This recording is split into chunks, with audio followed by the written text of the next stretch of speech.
How many of you have had a wonderful business idea that you thought, I should start my own business? Raise of hands. Yes. Oh, and this is not surprising. Well, of course, a lot of you here already have your own business. Some of you have an idea that you want to start your business. That's why we're here tonight, aren't we? Now, what is the first thing you do after you have your genius business idea? Well, let me answer it for you. If you're like 87% of the people, nothing.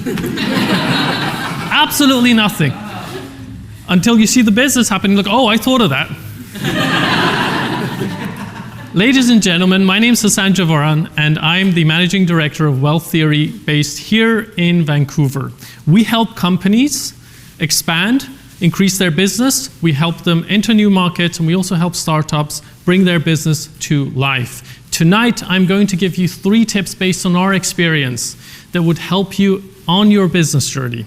Let's start with tip number 1. Tip number 1, do your research. And I know everyone's saying, oh, of course, I'll do my research. I'll search, I'll look into all the books, I'll Google it, and these days, I'll chat GPT it. But that's not enough. And I'll tell you a few of the cases that we've seen, which have been very interesting in this regard. One of the cases that comes to my mind is a gentleman from Spain. And he had this lovely irrigation business for farms. He wanted to bring it here to BC. So he had a wonderful business plan. He sent it to us. And we looked at it. It was perfect. The numbers were right. The research seemed okay. He wanted to start his business up in Squamish, selling the equipment, installing it on farms, and then providing the support. Now, the problem is his business wasn't selected in the program that he was applying for. And he wanted to know why. So he gives us the business plan, we take a look at it, and the first thing we notice is it's in Squamish. Now, I don't know if he knows, so does he know it rains a lot in Squamish and he wants to sell irrigation equipment to farms? So we tell him, you understand that it rains a lot? He's like, yeah. So why did you pick Squamish in BC? Oh, well, I have the data for it. And he shows us this chart that shows BC, province of BC, is the #1 province in terms of farms that use that specific irrigation equipment that he plans to sell across Canada. And he's right, BC is #1.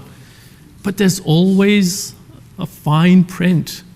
Where does that happen? In the Okanagan, parts of the Fraser Valley that are dry during summer, not everywhere in BC. So we had to tell him that, and he had to go back and completely change his business plan. So that's why just Googling, just going through the internet, reading a few books isn't going to be enough. Let's move on to point number 2. Know your numbers. And this again is like, oh, of course I know my numbers. So if I ask you, how much is it going to cost you to start your business? You're going to tell me, oh, I know, 200,000, 150, 175. And then I ask you, all right, how much are you going to pay for payroll the first year? Well, you give me a number.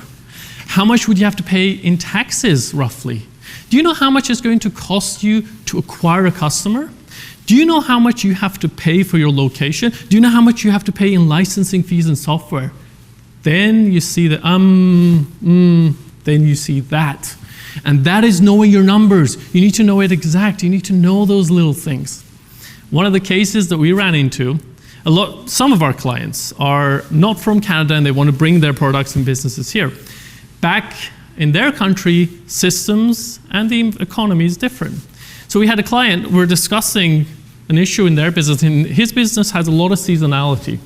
So we told him, what are you going to do if you're going to hit this huge amount of demand? And he said, well, you know what, we'll hire just a bunch of people. It's okay, we'll hire them, and then we'll just let them go. I'm like, well, okay, that's in itself an issue, but let's say you hire them. How much do you have to pay them? I don't know, it's just like 4 people. How much is that going to cost? So we ran the numbers, 4 people for the positions he wanted. It'll be $12,000 per month.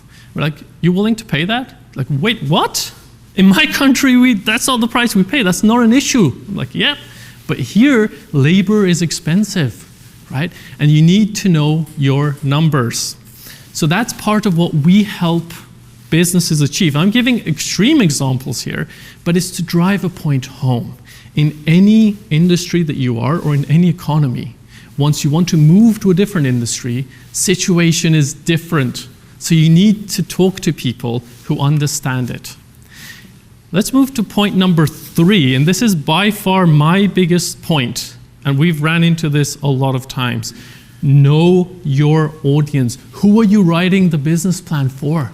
You see, at the beginning, you write it for yourself because you want to know if this business has any merit, if it can become something. Then you write it for banks. You need loans, right? And then you write it for investors. Then you write it for, maybe you want to find a co-founder. But here's the important issue. It matters who you write it for. Because if you have the same business plan for everyone, it's not going to make sense. It's like having the same resume and then sending it to the same companies and hoping that they'll care. For those of you looking for a job, you probably know that's not how you'll find a job. You tweak it.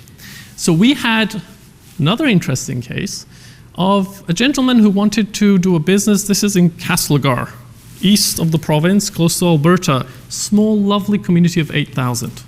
And this community was looking for a program offering these letters of support to businesses that fit their match.